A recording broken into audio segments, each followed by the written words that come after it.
আমার জায়গা থেকে কখনোই অ্যাপ্রোচ করা হয়নি, এবং শুধু তার জায়গা থেকে অ্যাপ্রোচটা না, অ্যাপ্রোচটা ছিল পুরো ফ্যামিলি থেকে অ্যাপ্রোচটা। বেসিক্যালি প্রথম যেটা বলেছিল তার আম্মু, সেটা হচ্ছে যে লায়লা, মামুন তো তোমাকে অনেক ভালোবাসে। আচ্ছা, আমি এটা আরেকটু বলে নিই। আমার সাথে কথা হচ্ছিল, উইচ ইজ ফাইন। আমার সাথে ভিডিও কলে কথা হচ্ছে। শুধু সে না, তার মা, তার আত্মীয় স্বজন, খালা, মামা, চাচা, তার কেন প্যারেন্টসের সাথে কথা বলছি, কিভাবে কথা বলছি, সেটার জায়গায় আমি একটু মিস করে গেছি। প্রথম দিন কথার পরের দিনই সে আমাকে জানালো যে তার মার সাথে, যেহেতু আমার আগের দিন কথা হয়েছে, তার মা খুব অসুস্থ এবং তার কাছে হাতে এখন কোনো টাকা নাই, সে চিকিৎসা করাতে পারছে না, ক্যান আই হেল্প? তো তখন আমি তাকে জিজ্ঞেস করলাম যে কত টাকা হেল্প লাগবে। আপনাকে কিন্তু শুরুতে আগেই বলেছি যে আমি কিন্তু চ্যারিটি করি, বিকজ আমার একটু এরকম আছে যে আমার কিছু ফ্যামিলি মেম্বার আছে যাদেরকে আমি তাদের খারাপ সিচুয়েশনে আমি তাদেরকে হেল্প করি, যেভাবেই হোক না কেন। আমি ডাল ভাত খেলে তাদেরকেও ডাল ভাত খেয়ে থাকতে হবে, এরকম টাইপের একটা হেল্প করি।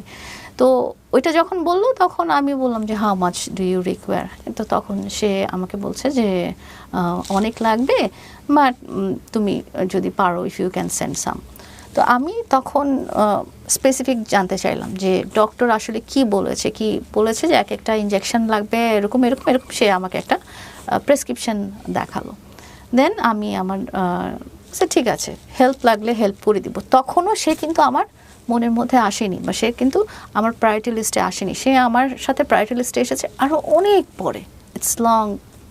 তো সে কি করলো, আমি ড্রাইভারকে দিয়ে আমি টাকা পাঠিয়ে দিলাম, যেটা আমি অন্যদের ক্ষেত্রেও করি।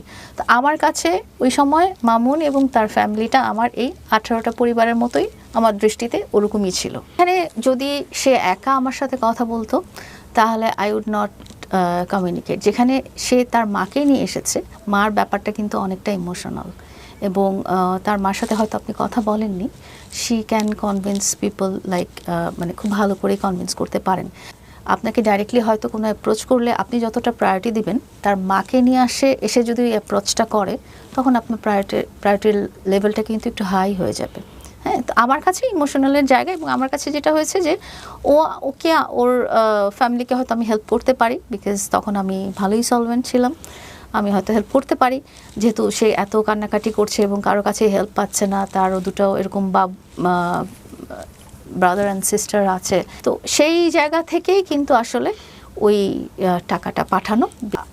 মানে জিনিসটা এমন হচ্ছিল যে আপনি হয়তো ভাবছেন যে ও সারাদিন ওর সাথে ফোনে কথা বলছে, it's not like that. Because আমার তখন ওয়ার্কিং ফ্রম হোম, আমার অফিসের কাজ করতে হচ্ছে, আমার ফ্যামিলি দেখতে হচ্ছে, আমার বাচ্চাদেরকে দেখতে হচ্ছে, এবং একটা স্টেজে যে আমার মাও কিন্তু কোভিডে আক্রান্ত হয়েছে, সো তাকে নিয়েও আমার ওনাকে আইসোলেশন বা ওনাকে ট্রিটমেন্টে নেওয়া বা হসপিটালাইজেশন, এগুলো সব কিছুর মাঝখানে এই ঘটনাগুলো ঘটে গেছে।